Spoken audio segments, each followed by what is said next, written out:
From Hamilton overshadowing his teammates, including Bottas, to Schumacher going for some cheap and sneaky tricks, these are the most hated F1 drivers of all time. Let's kick this off with the 7-time world champion, Lewis Hamilton. The 7-time world champ is a beast on the track, always winning races and snagging those podium finishes, but that kind of success can rub some fans the wrong way, especially if they root for other drivers or teams.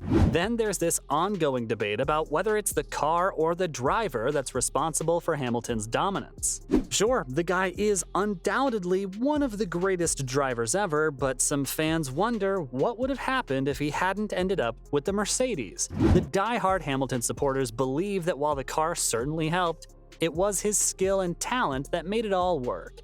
On the flip side, there are those who think Hamilton owes all his success to the Silver Arrow's engineering genius. They point to the 2022 season, where the aerodynamics of the Mercedes weren't up to par and Hamilton couldn't manage a single win. Meanwhile, his teammate George Russell managed to win a race despite their car having more issues than a roller coaster. Plus, Hamilton's rivalries with other drivers like Sebastian Vettel and Fernando Alonso have also fueled some serious hatred among fans.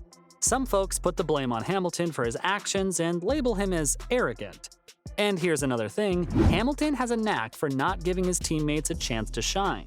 Just ask Valtteri Bottas and Nico Rosberg. Bottas practically went unnoticed during his time at Mercedes, constantly being offered one-year contract extensions, and Lewis is the only one who let fame get to his head. There's also the infamous Max Verstappen. Now, I've gotta say, the guy has a lot of strengths and can be a real blast to watch. But truth be told, he's not exactly known for his niceness. Don't get me wrong, he knows how to have fun. At the same time, though, he also comes across as super arrogant at times. I mean, he's been kicked off the podium twice, and even the commentators admitted they've never seen that before. One instance that really stood out was when he was asked if Nelson Piquet had given him any tips to win the World Drivers' Championship. His response?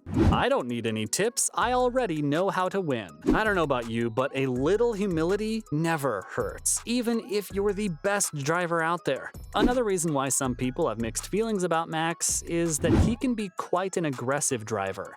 He gets his elbows out on track way too often, which has led to a fair share of issues in the past. Sure, the incident at Culpsa in Silverstone 2021 wasn't entirely his fault, but the one at Monza could have been avoided if both he and Lewis had made different choices. And let's not forget about that little trick he used to pull at the end of a safety car, where he'd just drive right next to the driver in front. I mean, it was so bad that the FIA had to ban it. Plus, there's that incident where Max physically confronted Ocon in Brazil. While we're on the subject of arrogant drivers, though, let's talk about Fernando Alonso. It seems like being an arrogant F1 driver is a recurring theme, doesn't it? Nando's a one-of-a-kind driver, and sure, he can be arrogant at times, but his fans feel like someone with his racecraft deserves to be arrogant. I mean, as a 2-time world champion, he might feel entitled to a bit of that confident swagger. Still, maybe he should take it down a notch or two.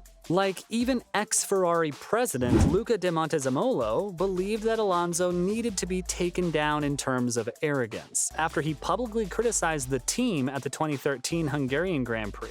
De Montezemolo wasn't pleased with Alonso's attitude, and he made it clear that the team should be the top priority for everyone, including the drivers. Aye aye, Captain. Plus, Alonso sure knows how to stir up some trouble with his mouth, doesn't he?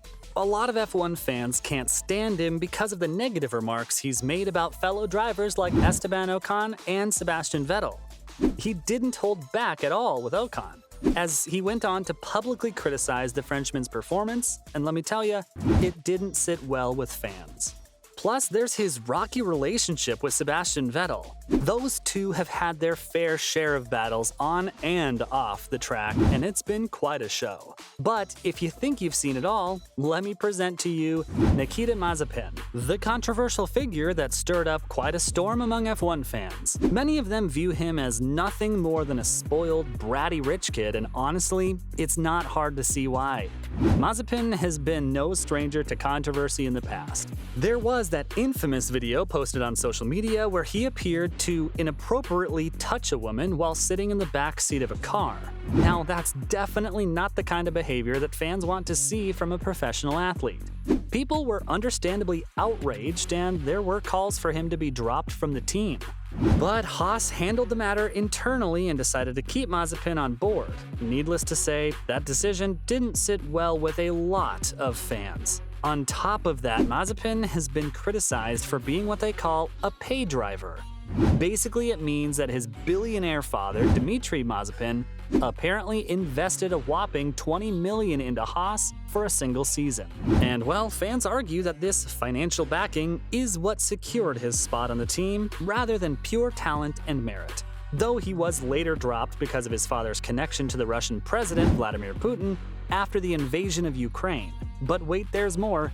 Nikita has also had his fair share of violent episodes. Back in 2016, during his time in Formula 3, he received a one-race ban after punching British driver Callum Ilott, which left Ilott with a black eye and a swollen jaw. That's insane.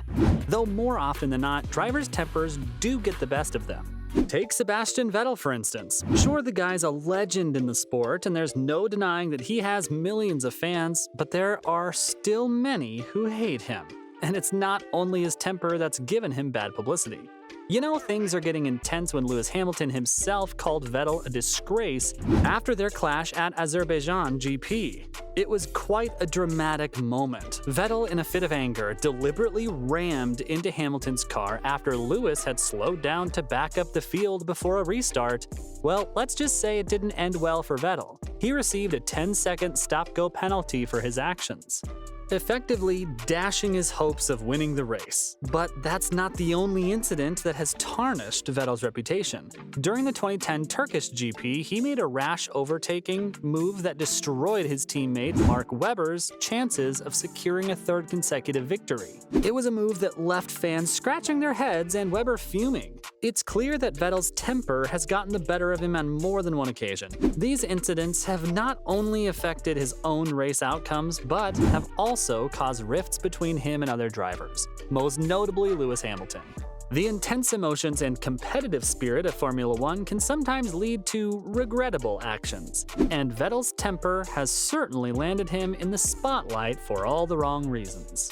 Speaking of competitive spirit and regrettable actions, though, let's talk about Michael Schumacher. Sure, the man's been out of the sport for a while now, but F1 fans still can't keep themselves from hating on him. Despite his incredible achievements, he's also earned a reputation as a bit of a villain in the sport, all because of how he would often turn into a brat.